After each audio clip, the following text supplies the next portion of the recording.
बुद्धिमान व्यक्ति में ये 12 लक्षण होते हैं। एक बौद्धिक यात्रा गौतम बुद्ध की दृष्टि से।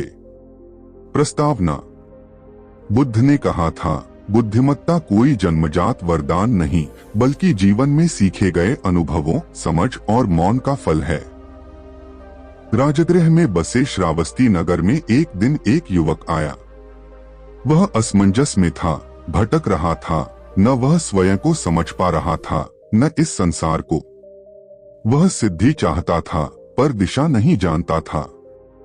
उसका नाम था समयक। समयक बुद्ध के पास पहुंचा और हाथ जोड़कर बोला, भगवान कृपया मुझे बताइए, एक बुद्धिमान व्यक्ति कौन होता है? क्या वह जिसने बहुत ग्रंथ पढ़े हों, या जो बहस में सबको हरा दे, या जो मौन रहकर भी सब जानता हो? बुद्ध मुस्कराए और बोले, समयक, बुद्धिमान वह नहीं जो बस जानता है, बुद्धिमान वह है जो समझता है।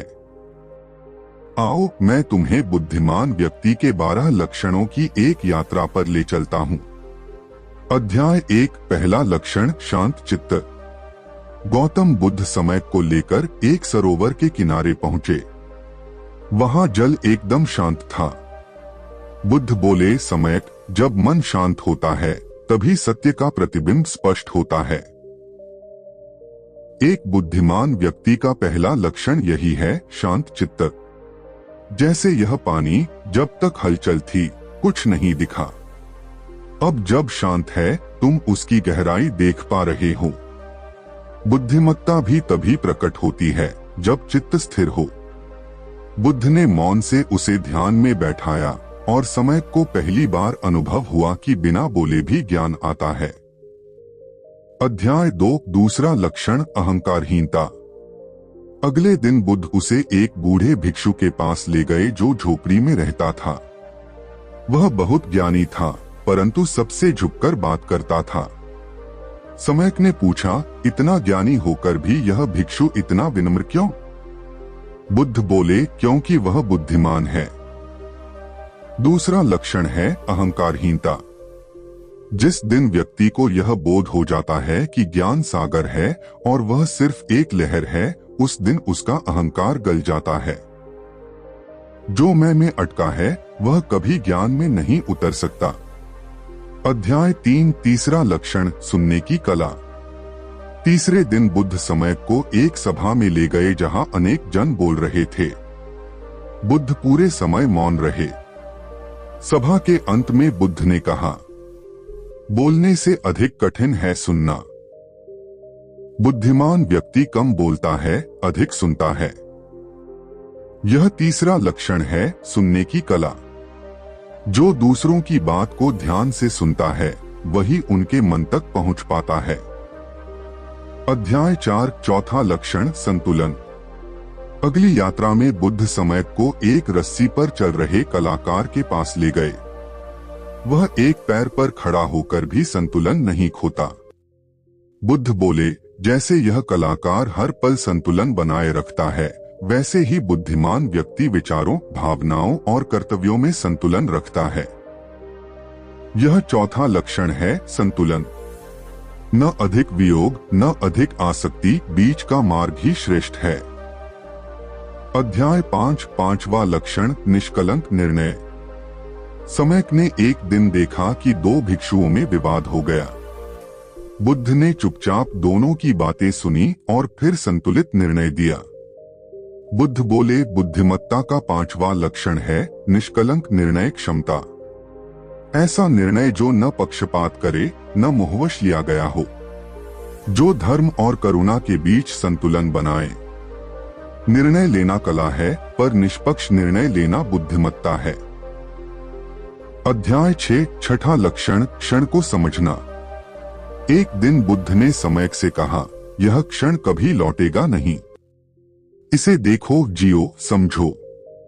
छठा लक्षण है, क्षण की समझ। बुद्धिमान व्यक्ति वर्तमान में जीता है। जो बीते पर पछताता है या भविष्य की चिंता करता है, वह वर्तमान को खो देता है और वही सबसे बड़ी मूर्खता है। जो इस पल को समझ गया, वह सारा जीवन समझ गया। अध्याय 7 सातवां लक्षण सहज विनम्रता। बुद्ध एक गांव में पहुंचे जहां लोग उन्हें गाली देने लगे। समय क्रोधित हो गया। बुद्ध शांत रहे और बोले, वे जो मुझे दे रहे हैं वह मैंने स्वीकार नहीं किया, तो वह लौटकर उन्हीं के पास रहेगा। यह सातवां लक्षण है सहज विनम्रता। बुद्धिमान व्यक्ति दूसरों के व्यवहार से अपना संतुलन नहीं खोता। वह जानता है प्रतिक्रिया नहीं, प्रत्युत्तर देना है, वो भी करुणा से। अध्याय 8 आठवां लक्षण सत्संग की पहचान। सम्यक ने पूछा, किसके साथ बैठूं, यह कैसे तय करूं? बुद्ध बोले, जिसके साथ बैठकर तुम शांत हो जाओ, गहरे हो जाओ, जो तुम्हें ऊंचा करे, वही सत्संग है। बुद्धिमान व्यक्ति इस बात को जानता है, सत्संग ही आत्मविकास की कुंजी है। यह आठवां लक्षण है। मूर्ख भी मूर्खता बांटता है, बुद्धिमान वातावरण भी विचारशील बना देता है। अध्याय 9 नवम लक्षण समस्या नहीं समाधान देखना। गांव में एक कुआं सूख गया था। सब रो रहे थे, पर एक वृद्ध व्यक्ति ने वहां गड्ढा खोदना शुरू कर दिया। बुद्ध बोले, देखो सम्यक, बुद्धिमान व्यक्ति समस्या नहीं समाधान देखता है। यह उसका नवम लक्षण है। जहां सब हार मान लेते हैं, वहां वह समाधान खोजता है। बुद्धिमत्ता का अर्थ ही यही है, देखना वहां जहां कोई न देखे। अध्याय 10 10वां लक्षण धैर्य। गौतम बुद्ध एक वृक्ष के नीचे बैठकर ध्यान कर रहे थे। तेज वर्षा होने लगी। समय भागा, पर बुद्ध वहीं बैठे रहे। बाद में बुद्ध बोले, बुद्धिमान व्यक्ति का 10वां लक्षण है धैर्य। वह जानता है हर तूफान स्थायी नहीं होता। जो जीवन के उतार चढ़ाव में भी शांत रह सके, वही सच्चा ज्ञानी है। अध्याय 11वां लक्षण सीखने की भूख। सम्यक ने देखा कि बुद्ध अब भी साधारण लोगों से प्रश्न पूछते रहते हैं। आप तो स्वयं ज्ञानी हैं, फिर क्यों पूछते हैं? बुद्ध मुस्कुराए। बुद्धिमत्ता का 11वां लक्षण है सीखने की निरंतर इच्छा। जो सीखना बंद कर देता है, उसका विकास रुक जाता है। मैं भी सीखता हूँ हर क्षण, क्योंकि ज्ञान की कोई सीमा नहीं। अध्याय 12वां लक्षण करुणा। अंत में बुद्ध सम्यक को एक बीमार वृद्ध के पास ले गए और स्वयं उसकी सेवा की। बुद्ध बोले, बुद्धिमत्ता की अंतिम और सबसे महान पहचान है करुणा। जो सिर्फ अपने लिए नहीं, सबके लिए सोचता है, वही सच्चा ज्ञानी है। करुणा बिना बुद्धिमत्ता अधूरी है। ज्ञान तभी सार्थक है जब वह दूसरों के दुख में साझेदार बने। अध्याय 13 बुद्धिमत्ता को जीवन में उतारना। सम्यक अब जान चुका था कि बुद्धिमत्ता केवल विचार नहीं, बल्कि जीवन जीने का ढंग है। लेकिन उसने बुद्ध से पूछा, भगवान, जानना एक बात है, जीना दूसरी। इन 12 लक्षणों को जीवन में कैसे उतारूं? बुद्ध मुस्कुराए और बोले, अब मैं तुम्हें कुछ साधन, अभ्यास और ध्यान दूंगा जो इन लक्षणों को जगा सकते हैं। अध्याय 14 पहला अभ्यास मौन ध्यान शांत चित्त के लिए। प्रत्येक सुबह सूर्योदय से पहले समय को एक ही साधना दी गई। मौन बैठो, केवल सांस पर ध्यान दो। हर विचार आए उसे आते जाते देखो, हस्तक्षेप मत करो।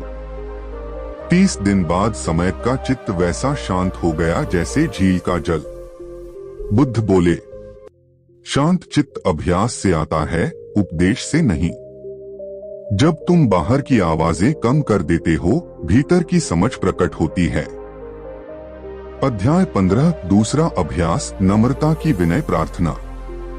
हर दिन सम्यक से कहा गया, जिस किसी ने आज तुम्हें अपमानित किया, उसका नाम लेकर अंत में यह कहना, मैं तुझे समझने की कोशिश करूंगा। तेरा क्रोध तेरा बोझ है, मेरा नहीं। 7 दिन में समयक का अह पिघलने लगा। बुद्ध बोले, जो विनम्र होता है वही तेजस्वी होता है, क्योंकि उसमें कोई दिखावा नहीं होता, बस सच्चाई होती है। अध्याय 16 तीसरा अभ्यास, एक दिन मौन व्रत सुनने की शक्ति के लिए। बुद्ध ने उसे एक दिन का मौन व्रत दिलाया। तुम पूरे दिन केवल सुनोगे, कोई उत्तर नहीं दोगे। शाम को समयक रो पड़ा, भगवान, पहली बार मैंने सुना कि लोग भीतर से कितने दुखी हैं। पहले मैं सुनता नहीं था, बस प्रतिक्रिया देता था। बुद्ध बोले, बुद्धिमत्ता तब जागती है जब तुम केवल सुनने के लिए सुनो, उत्तर देने के लिए नहीं। अध्याय 17 संतुलन साधना, त्रिकाल दृष्टि। बुद्ध ने समयक को यह साधना दी। हर निर्णय से पहले 3 प्रश्न पूछो। 1, क्या यह मेरे लिए सही है? 2, क्या इससे किसी और का भला होगा? 3, क्या यह निर्णय शांत चित्त से लिया जा रहा है? इससे समयक को विचारों और भावनाओं में संतुलन आ गया। अध्याय 18 निर्णय की कसौटी, धर्म और करुणा का संतुलन। एक दिन गांव में एक चोर को पकड़ लाया गया। लोग उसे मारना चाहते थे। समयक ने पूछा, भगवान, क्या दंड देना बुद्धिमत्ता है? बुद्ध बोले, न दंड देना, न बचाना, परिवर्तन का अवसर देना बुद्धिमत्ता है। चोर को सेवा में लगाया गया और कुछ महीनों में वह साधु बन गया। अध्याय 19 क्षण साधना, सांस की गिनती। हर दिन समयक को 108 बार गिनकर सांसें लेने को कहा गया। बस सांस देखना, सोचना नहीं। इससे वह हर क्षण में जागरूक होने लगा। बुद्ध बोले, जीवन को बदलने के लिए पूरी उम्र नहीं, बस एक जागरूक क्षण चाहिए। अध्याय 20 विनम्रता की परीक्षा। गांव में समयक पर झूठा आरोप लगा। लोग उसकी निंदा करने लगे। वह चुप रहा, बस हाथ जोड़कर बोला, जो सत्य है वह समय पर प्रकट हो जाएगा। कुछ दिन बाद सच्चाई सामने आई और गांव वाले क्षमा प्रार्थी हुए। बुद्ध बोले, बुद्धिमान वही है जो अपनी प्रतिष्ठा की रक्षा में नहीं, सत्य की प्रतीक्षा में जीता है। अध्याय 21 सत्संग और मूर्ख संग में अंतर। बुद्ध ने समयक को 2 यात्राएं दी। एक धनी पर क्रोधित व्यापारी के संग और एक शांत साधु के संग। पहली यात्रा के बाद समयक अशांत था, दूसरी के बाद शांत। बुद्ध बोले, बुद्धिमान व्यक्ति जानता है कैसा संग जीवन की दिशा तय करता है। अध्याय 22 समस्या नहीं समाधान साधना। बुद्ध ने समयक को 7 दिन एक गांव में भेजा जहां लोग जल संकट से जूझ रहे थे। वहां वह कुएं की खुदाई करवाने लगा। लौटकर बुद्ध ने पूछा, तुम दुखी हुए या कुछ किया? समयक ने मुस्कुराकर कहा, अब वहां पानी है। बुद्ध बोले, बुद्धिमान वही है जो समाधान का हिस्सा बने, टिप्पणी का नहीं। अध्याय 23 धैर्य का अभ्यास, बांस का बीज।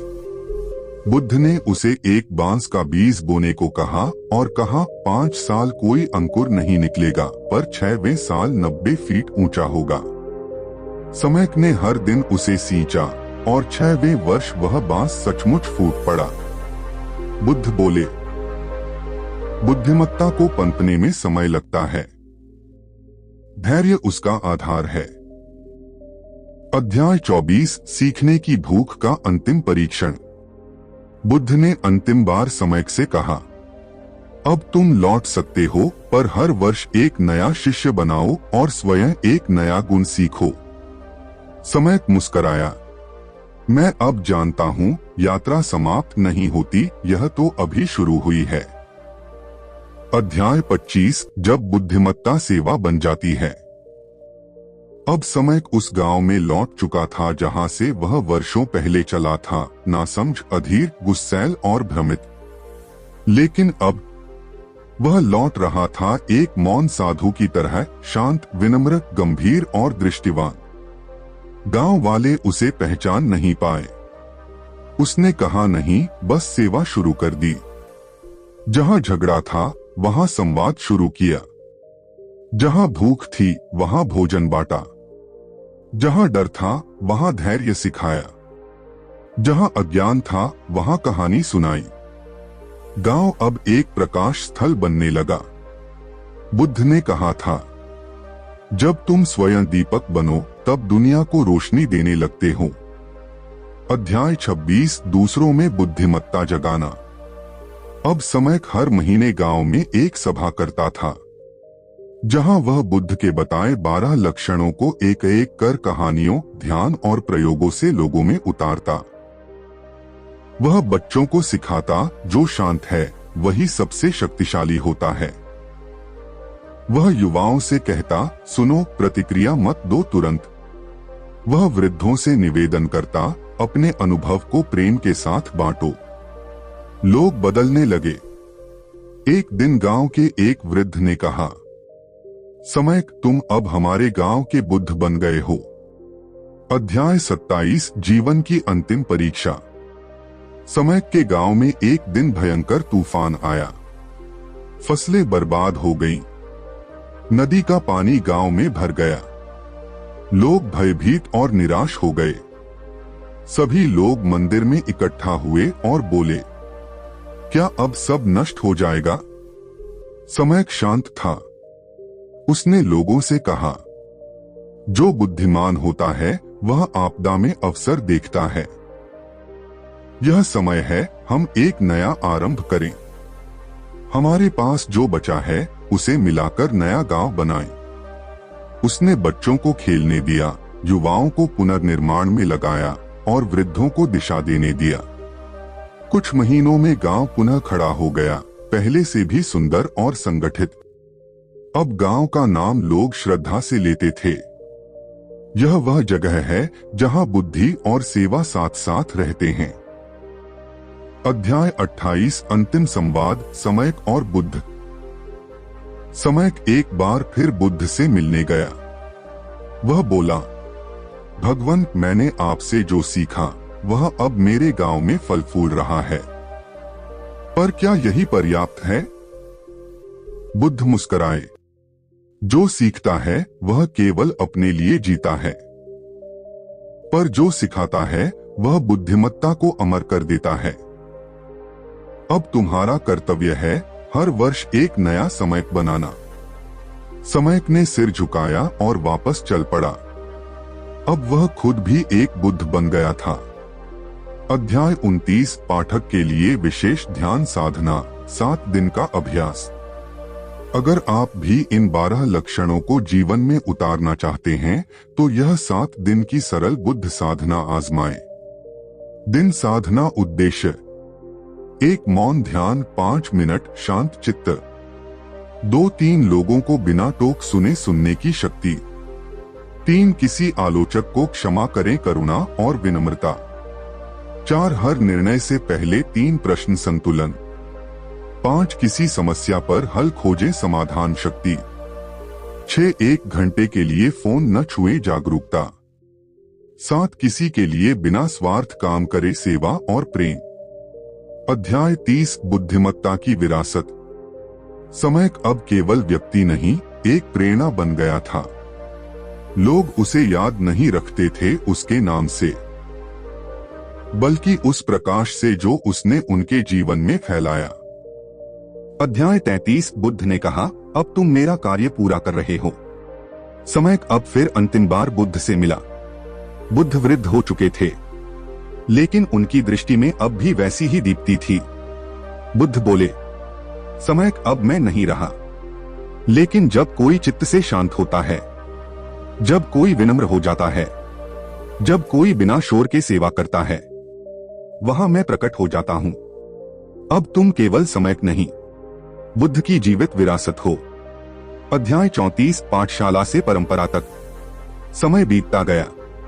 समयक की साधना अब एक परंपरा बन चुकी थी। हर साल 12 नए शिष्य आते और 12 लक्षणों को साधते। उनमें से कुछ शिक्षक बने, कुछ योगी, कुछ राजा, कुछ गृहस्थ, लेकिन सब में एक समान गुण था, वे निर्णय से पहले मौन साधते थे। अध्याय 35 पाठक की चेतना के लिए अंतिम संदेश। प्रिय पाठक, अब यह कहानी केवल समय की नहीं रही। इसमें वह बीज है जो आप अपने भीतर बो सकते हैं। जैसे समय ने एक एक कर 12 लक्षणों को जीवन में उतारा, वैसे आप भी अपनी प्रतिक्रिया को नियंत्रित करें। हर निर्णय से पहले विचार करें। मौन को शक्ति बनाएं। समाधान खोजें, बहाने नहीं। समर्पण करें, दिखावा नहीं। सीखते रहें, सिखाते रहें। और तब आपके जीवन में भी वह एक क्षण आएगा जब कोई आपको कहेगा, तुम बुद्ध जैसे हो। अंतिम सूत्र बुद्धिमत्ता की 12 रेखाएं मंत्रा फॉर्म में। 1. मैं शांत हूं क्योंकि भीतर का दीपक जल रहा है। 2. मैं सुनता हूं क्योंकि प्रतिक्रिया से नहीं प्रेम से जुड़ा हूं। 3. मैं निर्णय करता हूं क्योंकि संतुलन मेरा आधार है। 4. मैं मौन हूं क्योंकि शोर में सच्चाई खो जाती है। 5. मैं विनम्र हूं क्योंकि मैं स्वयं को सबसे बड़ा नहीं मानता। 6. मैं समाधान लाता हूं क्योंकि समस्या हर किसी को दिखती है।